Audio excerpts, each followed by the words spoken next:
श्रीशुकुवाच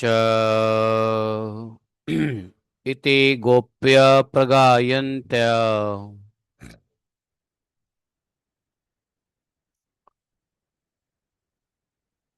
प्रलपत्यश्च चित्रधाः रुरुदुः सुस्वरं राजन् कृष्णदर्शनलालसाः तासाम् आविर्भुक्षोभिः अस्मयमानमुखाम्बुजः पीताम्बरधरः स्रग्वी साक्षान् मन्मथ मन्मथः तं विलोक्यागतं प्रेष्ठं प्रीत्युत्फुल्लदृशोऽबलाः उत्तस्थुः युगपत् सर्वास्तन्वः प्राणविवागतम् काचित् कराम्बुजं शौरेः जगृहेञ्जिलिनामुदा काचिद् दधार तद्बाहु मनसे चन्दनरूषितम् ॐ अज्ञानतिमिरान्धस्य ज्ञानाञ्जनशलाकया चक्षुरुन्मीलितं येन तस्मै श्रीगुरवे नमः। श्रीचैतन्यमनोभीष्टं स्थापितं येन भूतले स्वयं रूपा कदा मह्यं ददाति स्वपदान्तिकम् वन्देऽहं श्रीगुरोः श्रीयुत्पदकमलं शीघ्रो न वैष्णवांश्च श्रीरूपं साग्रजातं सहगण रघुनाथान्वितं तं सजीवं साद्वैतं सावधूतं परिजनसहितं श्रीकृष्णचैतन्यदेवं श्रीराधा कृष्णपादान् सहगण ललिता श्रीविशाखान्वितांश्च हे कृष्ण करुणा सिंधो दीनबंधु जगतपते गोपेश गोपिका कांतम राधा कांतम नमस्ते तप्त कांचन गौरांगी राधे वृंदावनेश्वरी वृषभानुसुते देवी प्रणमामि हरिप्रिये वाञ्छाकल्पतरुभ्यश्च कृपा सिन्धुभय च पतितानां पाप्नेभ्यो वैष्णवेभ्यो नमो नमः। जय श्री कृष्ण चैतन्य प्रभु नित्यानंद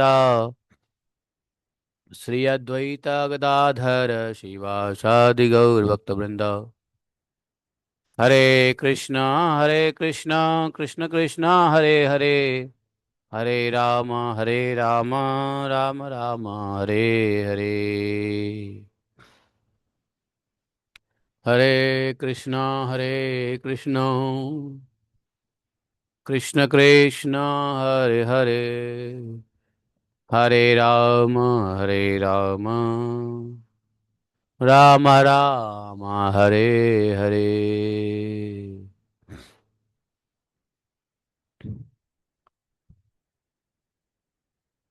इति गोप्य प्रगायन्त्यः प्रलपत्यंश्च चित्रधा।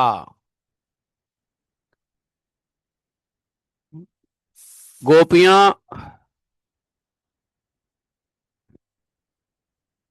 इस प्रकार विरह के भाव में भांति भांति से गाने और प्रलाप करने लगी। अपने कृष्ण प्रेमी के दर्शन की लालसा से वे अपने को रोक न सकीं। करुणाजनक सुमधुर स्वर से फूट फूट कर रोने लगी। रुरुदुः सुस्वरम राजन कृष्ण दर्शन लालसा। भगवान कृष्ण के दर्शन की लालसा में फूट फूट कर रोने लगी। तासाम उसी समय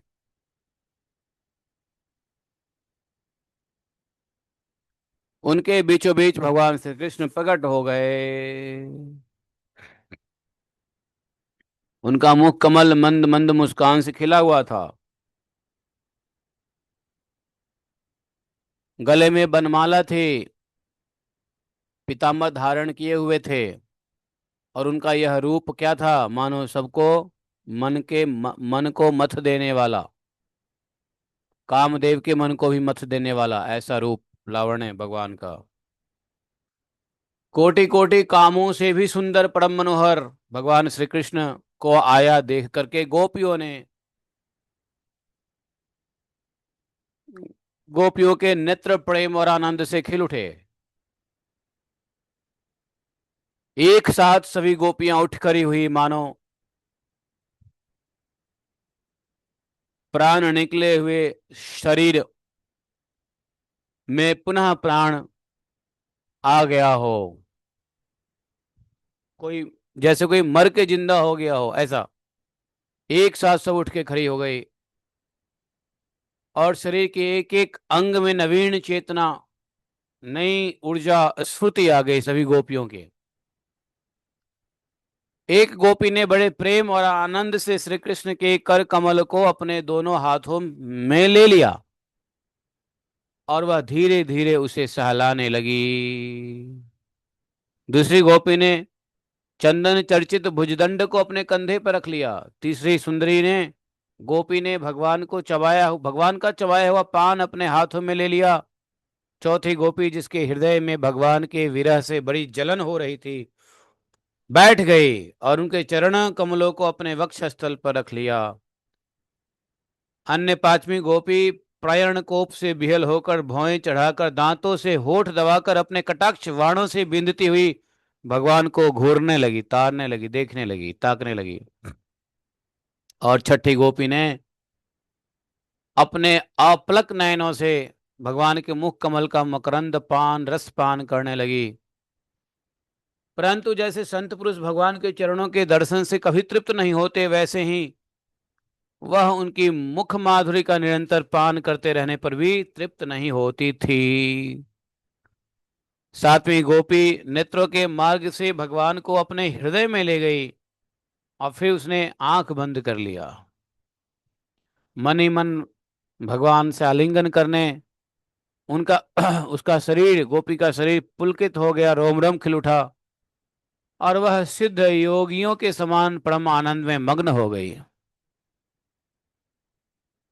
बोले परीक्षित जी, जैसे मुमुक्षुगण परम ज्ञानी संत पुरुष को प्राप्त करके संसार की पीड़ा से मुक्त हो जाते हैं, वैसे ही सभी गोपियां भगवान श्री कृष्ण के दर्शन से परम आनंद और परम उल्लास प्राप्त हुआ। उनके विरह के कारण गोपियों को जो दुख हुआ था, उससे वे मुक्त हो गईं और शांति के समुद्र में डूबने उतराने लगी।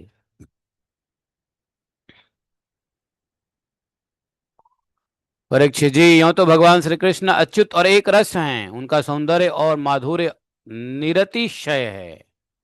फिर भी विरह व्यथा से मुक्त हुई गोपियों के बीच भगवान श्री कृष्ण की ऐसी शोभा हो रही और बढ़ रही, जैसे परमेश्वर अपने नित्य ज्ञान बल आदि शक्ति से सेवित होने पर भी शोभायमान होते हैं। तासामादाय कालिंद्या निर्विश्य पुलिनम विभु। ताह समादाय, उसके बाद भगवान श्री कृष्ण ने उन ब्रज सुंदरियों को कालिंद्या निर्विश्य पुलिनम विभु, यमुना जी के तट पर पुलिन में, यमुना जी के घाट में प्रवेश किया। उस समय खिले हुए कुंद, विकसित कुंद, खिले हुए कुंद, मंदार सुरभ्य, मंदार के पुष्पों की सुरभि लेकर नील शटपदम, बड़ी ही शीतल सुगंधित मंद मंद वायु चल रही थी और उनकी महक से मतवाले होकर भौड़े इधर उधर गुंजायमान कर रहे थे।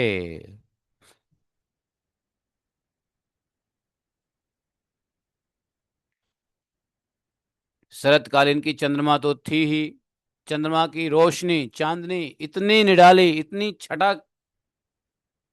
बिखेर रही थी, जिसके कारण रात्रि के अंधेरे का तो पता ही नहीं चल रहा था। सभी जगह आनंद मंगल का ही साम्राज्य था। और जमुना जी का वह घाट पुलिन था क्या? जमुना जी ने स्वयं अपनी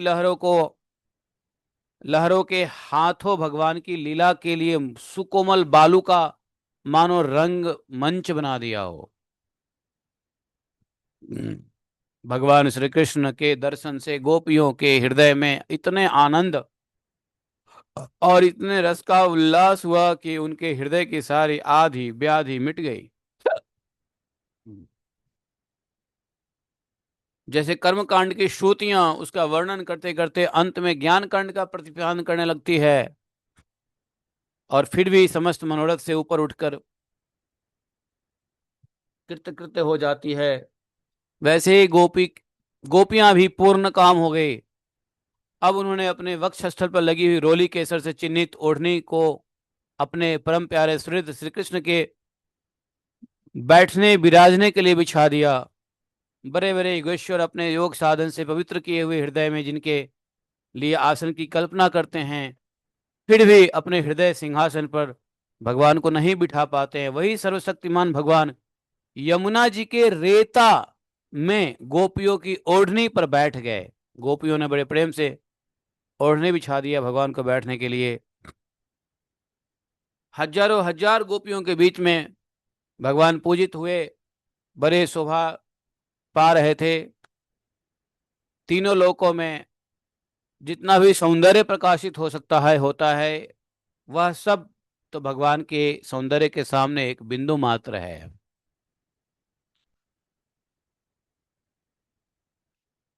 वो भी बिंदु मात्र सौंदर्य का आभा मात्र है, आभास। वे भगवान एकमात्र आश्रय हैं।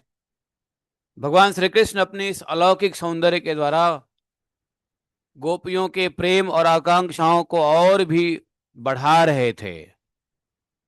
गोपियों ने अपनी मंद मंद मुस्कान, विलासपूर्ण चितवन और तिरछी भावों से उनका सम्मान किया।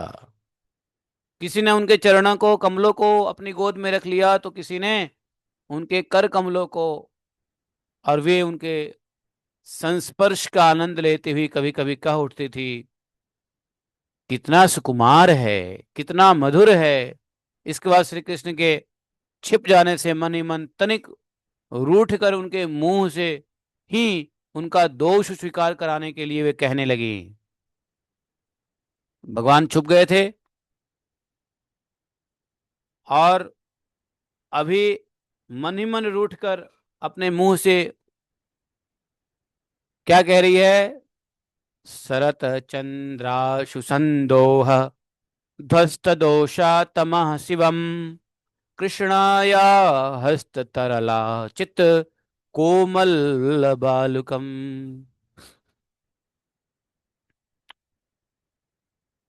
बोला कि हे नटवरलाल, हे नटनागर, कुछ लोग तो ऐसे होते हैं जो प्रेम करने वालों से ही प्रेम करते हैं, और कुछ लोग तो ऐसे होते हैं प्रेम न करने वालों से भी प्रेम करते हैं। परंतु कोई कोई दोनों से ही प्रेम नहीं करते, न प्रेम करने वालों से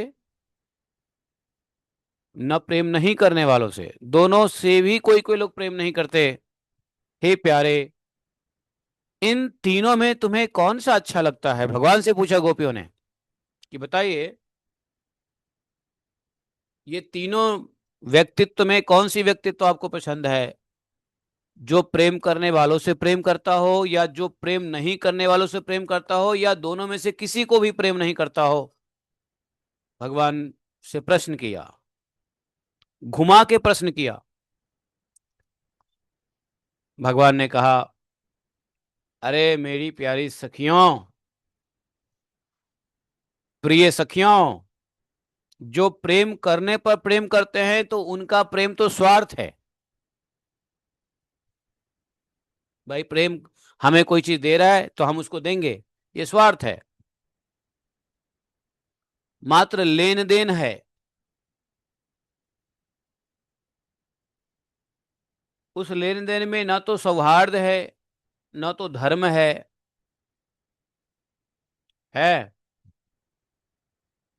मिथ्यो भजन्ति जे सख्या स्वार्थैक अंतोद्यमाहिते न तत्र सौहृदम धर्म स्वार्थार्थम तद्धि न अन्यथा।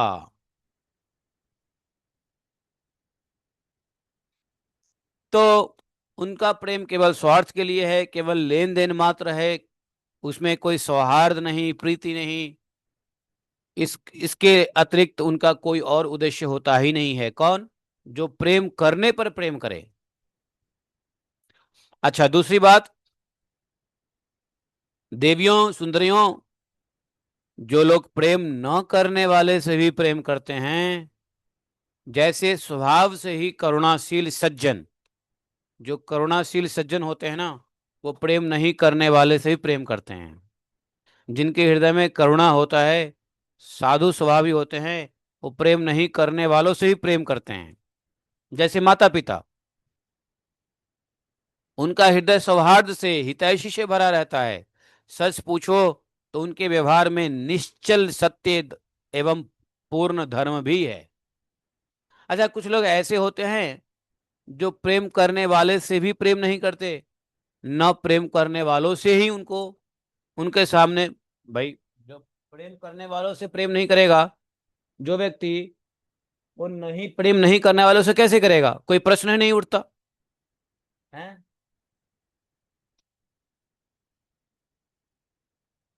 प्रेम करने वालों से भी जो प्रेम ना करे, तो जो प्रेम ना करे उससे प्रेम करने का प्रश्न ही कहां उठता है? तो बोले ऐसे लोग चार प्रकार के होते हैं जो किसी से प्रेम नहीं करते। एक तो वो जो अपने स्वरूप में ही मस्त रहते हैं, जिनकी दृष्टि में कभी द्वैत भाव होता ही नहीं है। तो यदि द्वैत भाव नहीं है, अपने में ही मस्त रहते हैं, निष्प्रिय है, किसी से प्रेम नहीं करता, प्रेम करने वाले से भी नहीं करता और नहीं करने वाले से भी नहीं करता। और दूसरे वे जिन्हें द्वैत तो भासता है, अद्वैत छोड़ दो, द्वैत तो भासता है, परंतु कृत्य कृत्य हो चुके हैं, उनका किसी से कोई प्रयोजन ही नहीं है, इसलिए वो किसी से प्रेम नहीं करते। तीसरे प्रकार के वे जो जानते ही नहीं कि हमसे कौन प्रेम करता है, इसलिए वो प्रेम नहीं करते हैं। और चौथे प्रकार के वे लोग जो जानबूझकर अपना हित करने वाले परोपकारी गुरुतुल्य लोगों से भी द्रोह करते हैं, उनको सताना चाहते हैं। तो प्रेम नहीं करने वाले चार प्रकार के लोग होते हैं।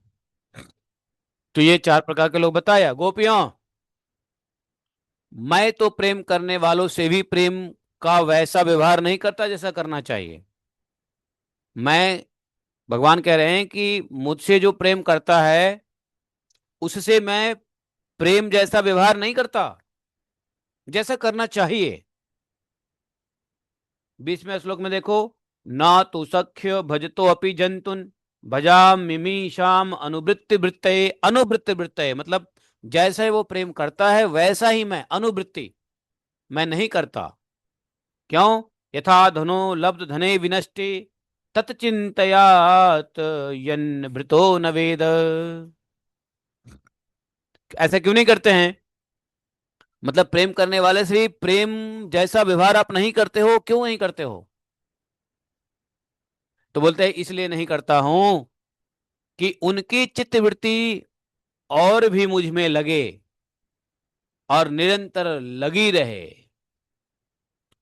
तो भगवान का कहने का तात्पर्य यह है कि देखो, हमसे जो भक्त प्रेम करते हैं, जिस प्रकार से भक्त हमसे प्रेम करते हैं, वैसा व्यवहार तो हम नहीं करते हैं जैसा करना चाहिए। प्रेम तो करते ही हैं, वैसे तो प्रेम सबको करते हैं, लेकिन भक्तों जैसे प्रेम का व्यवहार हम नहीं करते जैसे करना चाहिए। क्यों नहीं करते? क्योंकि यदि हम वैसे ही प्रेम करने लग जाएंगे तो लोगों की चित्त वृत्ति मुझसे हट जाएगी। तो लोगों का चित्त वृत्ति मुझ में लगे रहे, निरंतर लोग मुझसे प्रेम करते रहें, इसलिए मैं अपने प्रेमी के साथ वैसा प्रेम का व्यवहार नहीं करता जैसा करना चाहिए। बोले ऐसे कैसे, असा कसा? तो बोले कि असा तसा जे, निर्धन पुरुष को भी, जैसे निर्धन पुरुष को भी कभी बहुत सा धन मिल जाए और धन मिलने के बाद फिर खो जाए, तो उसका हृदय खोए हुए धन की चिंता से भर जाता है। धन कितना था यह भूल जाएगा, धन कितना खो गया यही उसके दिमाग में चलता रहता है। वैसे ही मैं भी मिल मिलकर छिप छिप जाता हूं, मिल मिलकर छिप जाता हूं, ताकि उसका प्रेम और बढ़े। गोपियों ने क्या चाहा था? गोपियों ने यह सोचा था कि भगवान जब अंतर ध्यान हो गए तो थोड़ा भगवान की मिस्टेक हम इनसे बुलवाएं। तो भाई आप अंतर ध्यान हो गए हो तो ये बात ठीक नहीं है, इट इज योर मिस्टेक, आपने गलती करी है। हम इतने प्रेमी हैं और हम प्रेम से आपको पुकार रहे हैं, प्रेम कर रहे हैं, और आप जो है ना प्रेम में भागे जा रहे हो। भगवान की को उनके आ, आ, गलतियों को उनके मुंह से बुलवाना चाह रहे हैं, लेकिन भगवान तो भगवान ही है, समझ गए कि क्या सुनना चाह रही है गोपियां। भगवान ने बातों को घुमा दिया, बड़े अच्छे से घुमा दिया। उन्होंने सिद्ध कर दिया कि मैं छुपता हूं तो उसमें भी तुम्हारी भलाई है, क्योंकि छुपने से तुम्हारा प्रेम और बढ़ा। अगर हम नहीं छुपते तो गोपी गीत कैसे आती है? नहीं छुपते तो फिर भगवान की ग्लोरिफिकेशन करने की अवसर कैसे आता? तो भगवान भक्तों से छुपते रहते हैं, ताकि भक्त भगवान को ढूंढने में और प्रेम जागृत करके और भगवान का वंदन करे, भगवान का स्मरण करे, भगवान का कीर्तन करे। इसका एक क्लासिक एग्जाम्पल दिया है कि जिससे जो कुछ छिप जाती है व्यक्ति का उसी के ऊपर ध्यान रहता है। जैसे कोई धनी व्यक्ति का धन लूट अगर चोरी हो जाए तो नुकसान हुए धन के ऊपर ज्यादा ध्यान रहेगा, है कि नहीं? ये बात सही है। आपके पास 1 लाख रुपए है, उसमें से 10,000 चोरी हो जाए तो आपका ध्यान 90,000 पे नहीं रहेगा, 10,000 पे रहेगा। अरे 10,000 चोरी हो गई, 10,000 का माल लुट गया। बात सही है कि नहीं है? है नहीं है सही? तो यही होता है, इसलिए भगवान ने कहा कि हम भक्तों से छुपते रहते हैं। छुपते रहते हैं, छुपने से क्या होता है? उसकी चित्त वृत्ति मुझ में निरंतर लगी रहे। बोले गोपियों, इसमें संदेह नहीं कि तुम लोगों ने मेरे लिए सब कुछ त्याग किया है। पति पुत्र भ्राता बांधव सखा, लोक मर्यादा वेद मार्ग और अपने सगे संबंधी को भी छोड़ दिया है। ऐसी स्थिति में तुम्हारा मन और कहीं ना जाए और अपने सौंदर्य और सुहाग की चिंता न करने लगे, तुम्हारा मन मुझ में ही लगा रहे। इसलिए परोक्ष रूप से तुम लोगों से प्रेम करता हुआ ही मैं छिप गया था। ऐसा नहीं कि प्रेम नहीं किया, प्रेम करता हूं, लेकिन प्रेम करता हुआ छिप गया था। तुम लोग मुझे दोषी मत मानो, मेरे प्रेम में दोष मत निकालो। यदि मैं छुपा हुआ रहता हूं तब भी समझो मैं तुमसे प्रेम ही करता हूं। प्रेम करते हुए छुपा रहता हूं ताकि तुम्हारा चित्त मुझ में लगा रहे। ये भगवान अपने भक्तों के लिए बहुत बड़ा शिक्षा और ज्ञान दे रहे हैं कि देखो, भगवान तुमको दर्शन नहीं दे रहे हैं तो समझो कि भगवान प्रेम तो कर रहे हैं, लेकिन प्रेम में छुपे हुए हैं, ताकि प्रेम में छुपने से तुम्हारा प्रेम बढ़े, तुम्हारा मन भगवान में लगा रहे। जब प्रेमी मिल जाता है और प्रेमी का संग जब हो जाता है तो प्रेमिका का मन भी भर जाता है। और जब प्रेमिका का मन भरता है तो क्या होता है, मन फिर इधर उधर देखने लगता है, अपना रूप लावण्य अपना ये सब सोचने लग जाता है, अपनी दिक्कतें अपना रुपया पैसा शॉपिंग सब दिखाई देने लग जाता है। लेकिन जब प्रेमिका नहीं मिलती है, मिलता है, तब तक उसका ध्यान सिर्फ प्रेमी के ऊपर रहता है। और मिल जाने के बाद फिर इधर उधर दाएं बाएं ऊपर नीचे सब जगह ध्यान चला जाता है। तो इसलिए प्रेमी का नहीं मिलना भी प्रेम में बढ़ने का कारण है, प्रेम बढ़ाने का कारण है। भगवान ने गोपियों को कहा कि तुमसे प्रेम मैं नहीं करता हूं ऐसी बात नहीं है, प्रेम करते हुए मैं छिप गया हूं ताकि तुम्हारा चित्त तुम्हारे सौंदर्य पे ना लग जाए, तुम्हारे घर में ना चला जाए, तुम्हारे अपने पति और पुत्र में तुम्हारा चित्त ना चला जाए। इसलिए मैं प्रेम करते हुए तुमसे छुप गया ताकि तुम्हारा चित्त वृत्ति मेरे में लगा रहे। नहीं,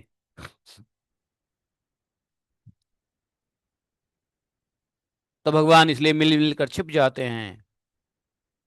तो भगवान ने कहा कि अगर हम नहीं छुपेंगे तो तुम्हारी मनोवृत्ति कहीं और चली जाएगी, अपने सौंदर्य पे चली जाएगी और अपने सुहाग पे चली जाएगी, सुहाग की चिंता करने लगोगी, मतलब अपने पति और घर रिश्तेदार की चिंता। इसलिए तुम्हारा मन मुझ में लगी रहे, इसलिए परोक्ष रूप से हम तुम लोगों से प्रेम करते हुए छुप गए थे, है कि नहीं? इसलिए तुम मेरे प्रेम में दोष मत निकालो, तुम सब मेरी प्यारी हो और मैं तुम्हारा प्यारा हूं। भगवान ने ये बात कहा, मां सूयतुम मां हर्त मां मारहत, मां सूयतुम मां अर्हत तत् प्रियम प्रिया मया प्रोक्षम भजता तिरोहितम।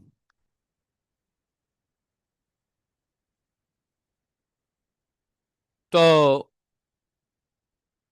भगवान ने कहा, मेरी प्यारी गोपियों, न पार ये अहम निर्वद्य संयुजाम स्वसाधु कृत्यम विबुधायुषावपि वा वह या मां भजन दुर्जर गेह श्रृंखला संवृत संवृश्य तदवह प्रतियातु साधुना। बोले मेरी प्यारी गोपियों, तुमने तुमने मेरे लिए घर गृहस्थी की उन बेड़ियों को तोड़ डाला है। अरे घर गृहस्थी की बेड़ियां बड़े बड़े योगी यति भी नहीं तोड़ पाते हैं। ये घर गृहस्थी का जो ममता है, घर गृहस्थी में जो स्नेह है, घर गृहस्थी में जो लगाव है, आसक्ति है, अटैचमेंट है, इसको तो बड़े बड़े योगी यति भी नहीं तोड़ पाते। बड़े बड़े साधु सन्यासी भी घर गृहस्थी की मोह ममता नहीं छोड़ पाते, और तुम लोगों ने छोड़ दिया है।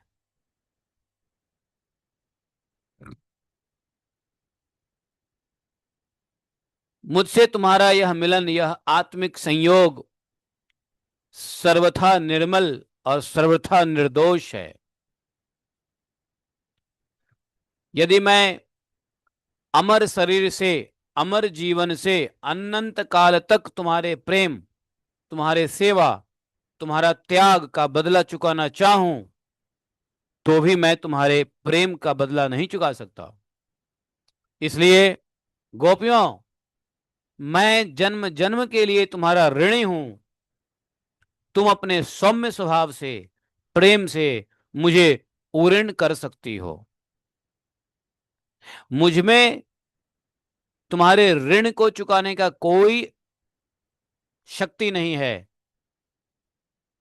अगर मुझे उऋण कर सकती हो तो तुम लोग का सौम्य स्वभाव प्रेम ही है, परंतु मैं तो तुम्हारा ऋणी ही हूं। तुम भले उऋण कर भी दो तब भी मैं तुम्हारा ऋणी हूं। भगवान यहां यह कहना चाहते हैं कि जो व्यक्ति संसार के सभी संबंध को छोड़ देता है भगवान के लिए, भगवान उसके ऋणी हो जाते हैं। जो संसार के संबंध छोड़ना बहुत मुश्किल है, बड़े बड़े योगी यति के लिए नहीं छोड़ पाता संसार का संबंध। घर गृहस्थी की बेड़ियों को तोड़ डालना इतना असंभव है। घर गृहस्थी नहीं छूटती है आसानी से, लेकिन यदि कोई छोड़ करके भगवान का हो जाए, भगवान कहते हैं कि मैं उसका ऋणी हो जाता हूं। गोपियों को कहा कि मैं तुम्हारा ऋणी हो गया हूं, तुम्हारे प्रेम से ऋणी हो गया हूं। भगवान के लिए घर गृहस्थी छोड़ी जाए तो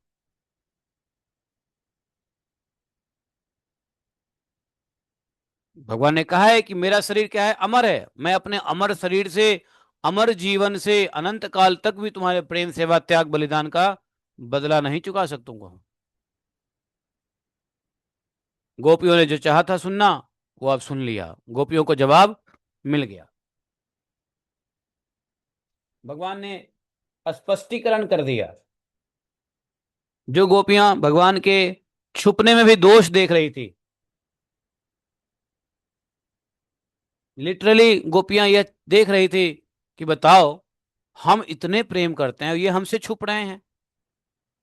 आप मान लो किसी से प्रेम करो और वो आदमी आपसे दूर भागे, तो कितना दुख होगा। बताओ, हम इतने प्रेम करते हैं और ये हमसे ही नाराज रहता है। हम इनसे इतने प्रेम करते हैं, हम इनकी इतनी सेवा करते हैं और हमसे ही मुंह फुलाए रहते हैं। कितना मतलब बुरा लगता है। गोपियों को लगा।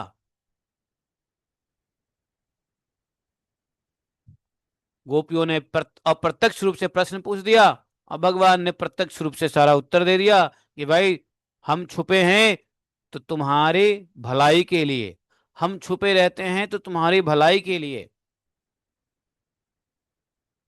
तुम दोष मत देखो।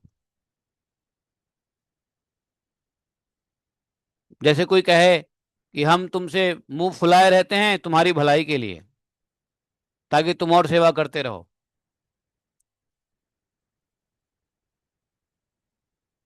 जैसे अब पत्नी खाना बनाती है ना, तो खाना बनाती है तो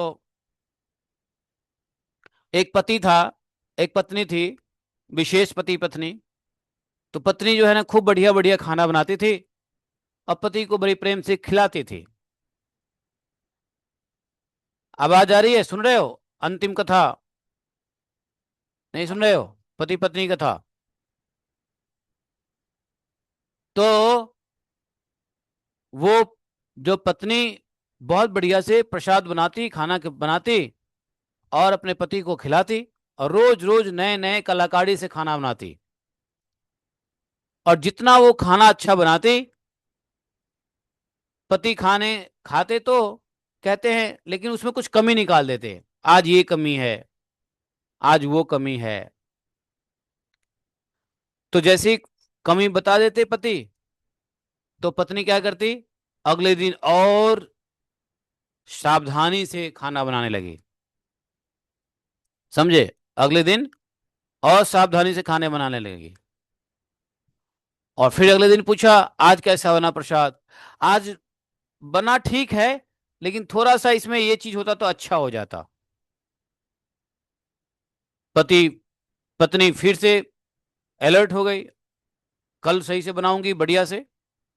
इस तरीके से चलता गया। एक दिन पत्नी को खंटाल आ गया। वो पति से गुस्सा करने लगी, ऐसा क्या है, रोज रोज इतना बढ़िया बनाती हूं और सब खाते हैं तो बड़ा प्रशंसा करते हैं, और आपको ये कमी है वो कमी है, आप कभी खुश ही नहीं होते। बताओ, हमारी सेवा की कोई वैल्यू नहीं है? कभी तो थोड़ा सा मुंह से बोल दिया करो बढ़िया बन रहा है। तो पति ने कहा, सुनो, जिस दिन हम बोल देंगे बढ़िया बनने लगा ना, अगले दिन से तुम्हारा बनाने की चेतना खत्म हो जाएगी। तुम सचेत होकर नहीं बनाओगे।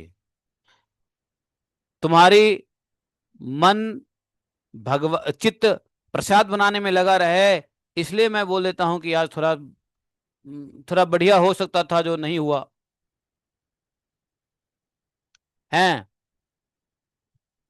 अदरवाइज ठीक ही है। तुम कहते हो तो अब क्या हुआ, पति ने अगले दिन बड़ाई कर दी, आज बहुत बड़ा, आज बहुत बढ़िया बड़ा है, आज बहुत बढ़िया बना है। और उसके 2 दिन बाद ही पता चला कि कभी कुछ जल गया, तो कभी नमक कम पड़ गया, कभी नमक ज्यादा हो गया। मतलब उसकी चेतना अब प्रसाद बना करके बढ़िया बना के खिलाने में ना हो करके उसकी चेतना ये हो गई कि मैं तो बहुत बड़ा ही बढ़िया बनाती हूँ, मैं तो बहुत टेस्टी बनाती हूँ। और उस टेस्ट के चक्कर में क्या हुआ मालूम है, उसके सारे चिंतन जो है चित्त सेवा में ना लग के अपने ऐश्वर्य सौंदर्य में लग गया। और जैसे ही ऐश्वर्य सौंदर्य में लगा, उसके अपने सेवा के ऊपर गर्व घमंड हुआ, प्रसाद गलत बनाने लग गए। लेकिन मतलब इस कहानी से क्या पता चलता है, ऐसे एक पुत्र पिता था, पुत्र कितना भी काम करता, सेवा करता, मेहनत करता, पिता बोलते नहीं नहीं नहीं, अभी अभी तो कुछ जानता ही नहीं है। पुत्र और सजग हो जाता। कोई पूछता बाहर का आदमी, अरे आपका बेटा तो ऐसा, आपका बेटा तो वैसा, तो बाप बोलता नहीं नहीं, मेरा बेटा तो नालायक है, कहाँ लायक है, ना ना। ऐसे ही है। बेटा को पता चला कि पिताजी तो भैया कितना भी मेहनत कर लो, कितना भी सेवा कर लो, ये बड़ाई करेंगे ही नहीं।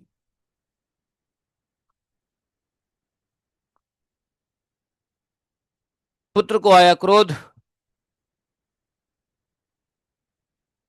ये लोक कथा है। तो क्रोध में आकर के वह पिता के बारे में कुछ उल्टा सीधा सोचने लगा। लोक कथा तो ऐसी है कि पुत्र पिता को मार डालना सोचा। भाई ऐसे पिता जो इतना मेहनत करने के बाद भी खुश नहीं है, तो क्या फायदा।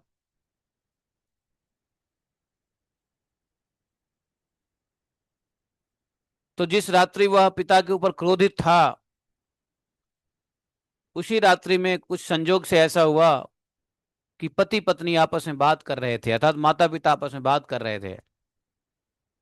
माता को ये बात पता चल गई, पुत्र क्रोधित हो रहा है, क्यों क्रोधित हो रहा है, तो इसलिए क्रोधित हो रहा है। तो माता ने पूछा उसके पिता, अपने पिता, उसके पिता से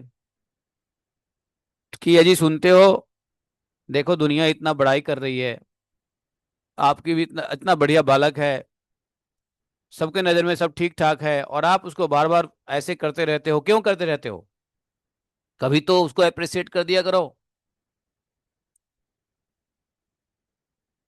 तो अपने पत्नी के सामने उसका पिता इतनी अपने बच्चे की बड़ाई की, इतने मधुर शब्दों में बड़ाई किया, अरे तुम नहीं जानती हो, मैं तो उससे इतना प्रसन्न हूं, हमारे पुत्र जैसा कोई पुत्र ही नहीं, अरे श्रवण कुमार भी वैसा नहीं था जैसा मेरा पुत्र है।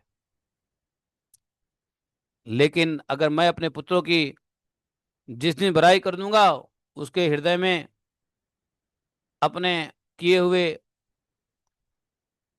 सार्थकता का क्या होगा, घमंड हो जाएगा,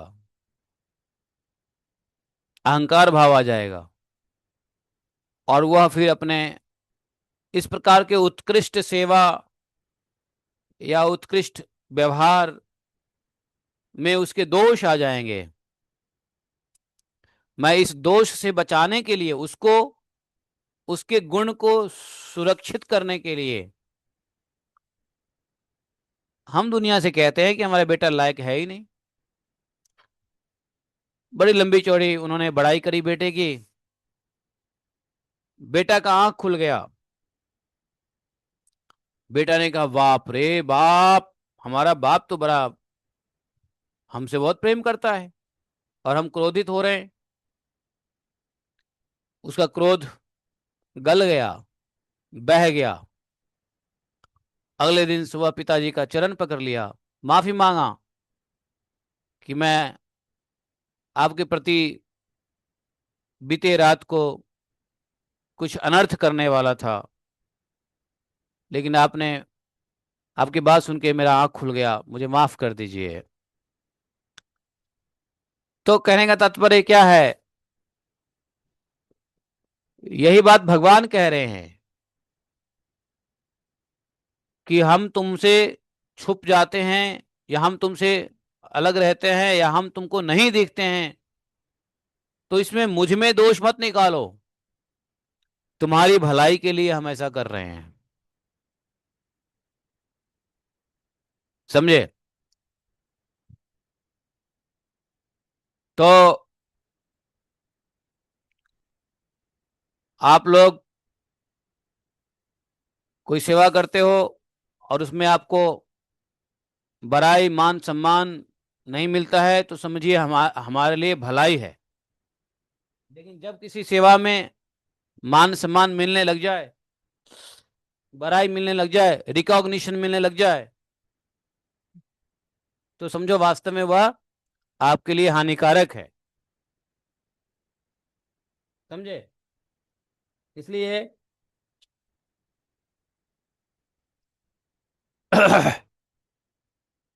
व्यक्ति के सामने में मत करो बड़ाई, व्यक्ति के परोक्ष में करो।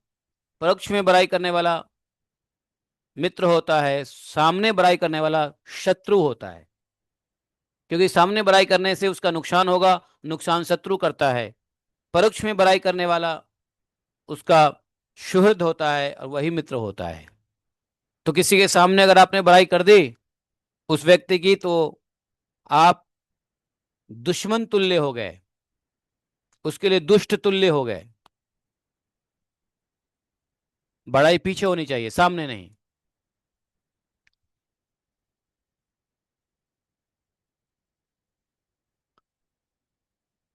और बुराई करने वाले के लिए तो बताया भी है, साधु संतों ने भी बताया है, कबीर ने बताया है, सबने कहा है कैसे रखना चाहिए। आंगन कुटी छवाए, जो बुराई करे उसको आंगन कुटी छवाए रखनी चाहिए। अपने आंगन में उसके लिए कुटिया बना दो, और जो आपकी बुराई करे उसको कहो कि भैया मेरे आंगन में बैठो। क्योंकि तुम बुराई करोगे तो उससे मेरा मार्जन होगा, मैं सतर्क रहूंगा, मैं सही रास्ते पे रहूंगा। हमारी स्थिति क्या है? जो हमारी बड़ाई करे उसको तो हम शरबत पिलाते हैं, जो हमारी बुराई करे उसको हम देखना भी नहीं चाहते, भाग जा। समझे?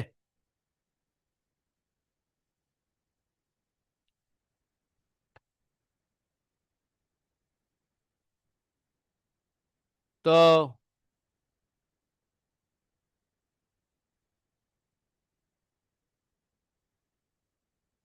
भगवान ने गोपियों की को समझा दिया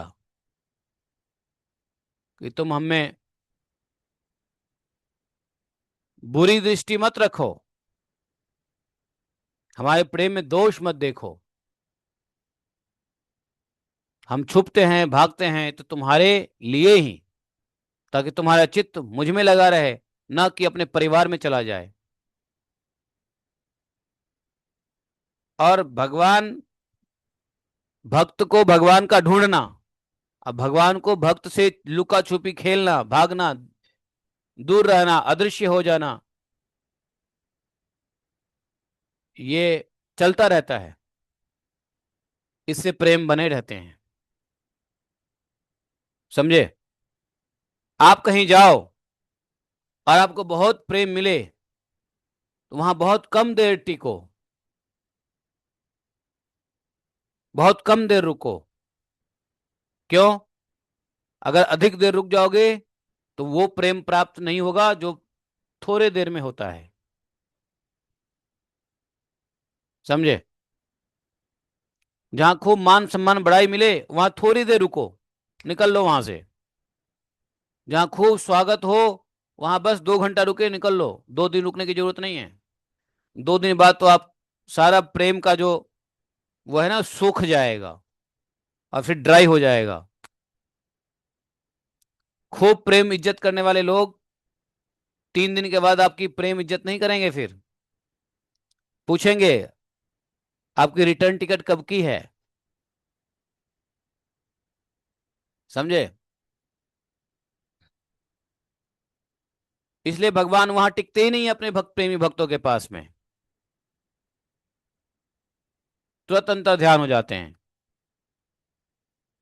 अपने लिए नहीं, भक्तों के लिए, ताकि भक्त का प्रेम बना रहे।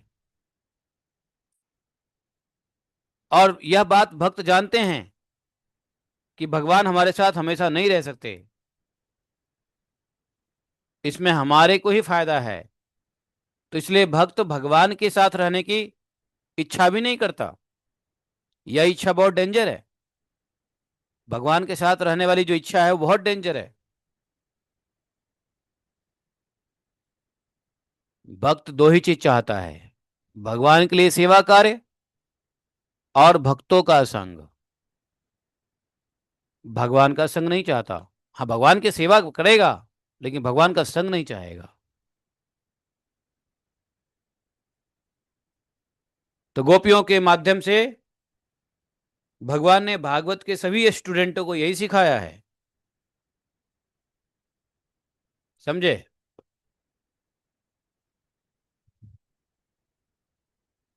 बहुत अधिक उत्कंठा है भगवान को देखने की, पाने की, मिलने की।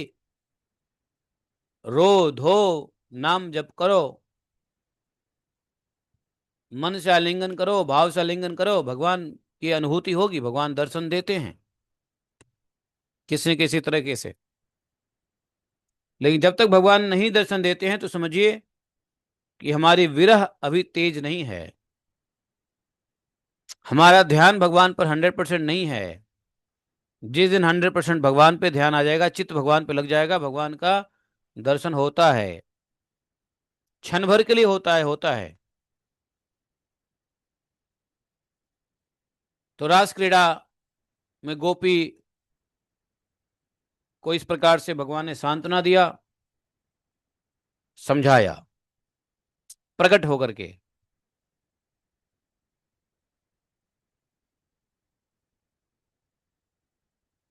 इसी प्रकार से गोपियां भगवान से मिलना चाहती है। कौन? चलो, ये तो गोपियां हैं ही जो भगवान को पति के रूप में मिलना चाहती है, लेकिन और भी ब्रजवासी हैं जो भगवान के से मिलना चाहते हैं, भगवान के साथ रहना चाहते हैं। यह बात भगवान ने कुरुक्षेत्र में भी बताया गोपियों को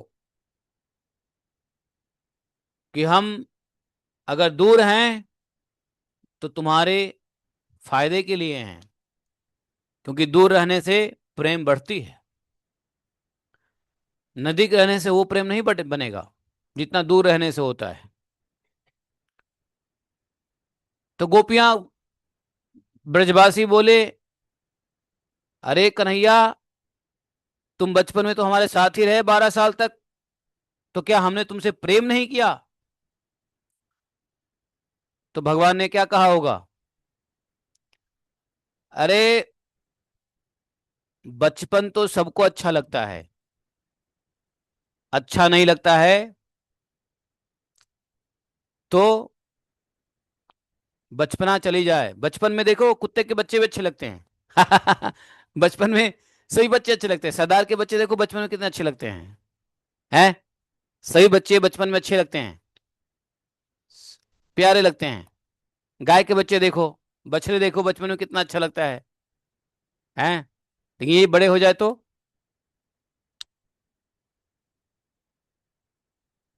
एक समय होता है। बाल भाव तो स्वाभाविक प्रेम भाव होता है, लेकिन बाल भाव के बाद जब युवा भाव, प्रौढ़ा भाव, वृद्धा भाव को प्राप्त होता है तो वो प्रेम नहीं रह जाता। वो प्रेम फिर नजदीक में रहने से नहीं होगा, दूर रहने से होगा। इसलिए 12 वर्ष की अवस्था तक रहे, और उसके बाद यदि रहेंगे तो प्रेम आपका खत्म हो जाएगा। अब प्रेम आप इतना इसलिए कर रहे हो क्योंकि हम आपके साथ नहीं हैं। पहला कारण है। दूसरा कारण क्या है कि हम आपके पास नहीं हैं। उसका दूसरा कारण क्या है कि यदि हम आपके पास ज्यादा आएंगे जाएंगे या आपके साथ रहेंगे तो ये जितने असुर है उस सबको पता चल जाए कि आप हमारे प्रेमी हो, तो हमसे बदला लेने के लिए आपको परेशान करेंगे। जरासंध को पता चल जाता कि ब्रज के लोग बड़े कृष्ण से प्रेम करते हैं, तो चलो क्या करते हो फिर नंद बाबा और यशोदा पे भी आक्रमण कर देते, नंद महल पे आक्रमण कर देता। नहीं, तो भगवान छुपा के रखे अपने प्रेमियों को। अरे फिल्मों में नहीं देखते हो, जब हीरो से बदला लेना होता है तो उसके हीरोइन को ही उठा के ले जाते हैं। नहीं, अब या उसके हीरो की माँ को ले जाएगा, हीरो की बहन को ले जाएगा, अब तो आएगा ही घुटने पे चल के, अब तो मेरी बात मानेगा ही।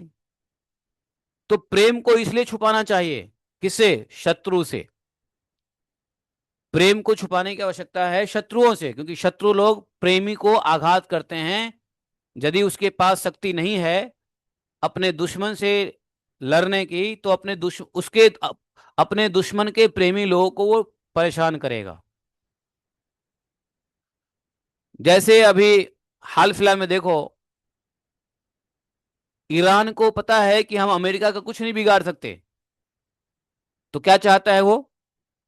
अब चाहता है कि अमेरिका के प्रेमी लोगों को हम बिगाड़ दें, कतर के सामान्य पब्लिक के ऊपर अटैक करे, सऊदी में अटैक करे, यूएई में अटैक करे, जो इनके प्रेमी हैं, जो यूएसए के प्रेमी है, यूएसए के अलायंस है, इसको टॉर्चर करेंगे, अपने आप को टॉर्चर होगा।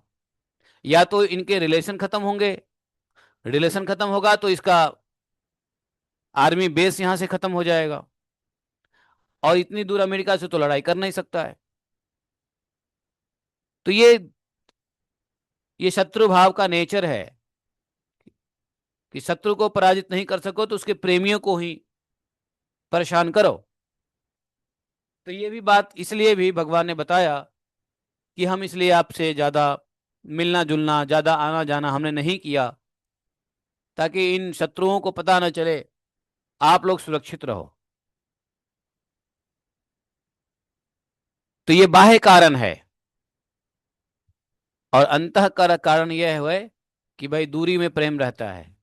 जो दूर रहते हो बड़ी प्रेम रहती है, जो नजदीक आ जाते हो कुछ दिन रहेगा, उसके बाद सब कुछ वही क्रिया घासलेट की तरह हो जाएगा।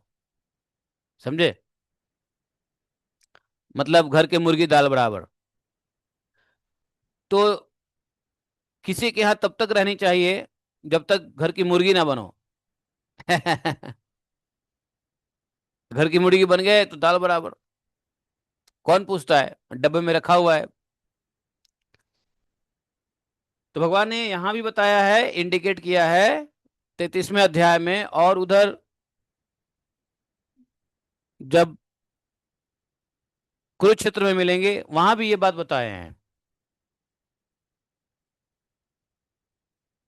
इसी के साथ ये 33वां अध्याय समाप्त होता है। अब रास पंचाध्यायी के अंतिम अध्याय है रास महारास। तो महारास का कथा श्रवण 40 श्लोक में कल पढ़ेंगे, और ये पंच अध्याय का अंतिम अध्याय समाप्त हो जाएगा। उसके बाद सुदर्शन और शंख चूड़ का उद्धार भगवान करेंगे, ये 34वें अध्याय में। लेकिन 33वां अध्याय कल करेंगे पहले। आज के लिए इतना ही काफी है। बोलिए ग्रंथराज श्रीमद् भागवतम की जय। एकम शास्त्रम देव की पुत्र गीतम, एको देवो देव की पुत्र एव, एकम मंत्रस्य तस्य नमानि यानि कर्मापि तस्य दिवस सेवा। तमेव माता च पिता त्वमेव, त्वमेव बन्धुश्च सखा त्वमेव, त्वमेव विद्या द्रविणं त्वमेव, त्वमेव मम सर्वदेव देवः। कृष्णाय वासुदेवाय हरे परमात्मने प्रणतक्लेशनाशाय गोविन्दाय नमो नमः। हे कृष्ण करुणा सिंधो दीनबंधु जगतपते, गोपेश गोपिका कांतम राधा कांतम नमस्ते। तप्त कांचन गौरांगी राधे वृंदावनेश्वरी, वृषभानुसुते देवी प्रणमामि हरिप्रिये। वाञ्छाकल्पतरुभ्यश्च कृपा सिन्धुभैव च पतितानां पावनेभ्यो वैष्णवेभ्यो नमो नमः। जय श्री कृष्ण चैतन्य प्रभु नित्यानंदा, श्री अद्वैत गदाधर श्रीवासादि गौर भक्तवृंद। हरे कृष्ण कृष्ण कृष्ण हरे हरे, हरे राम राम राम हरे हरे। जय श्री राधे। जयतीते अधिकं जन्मना ब्रज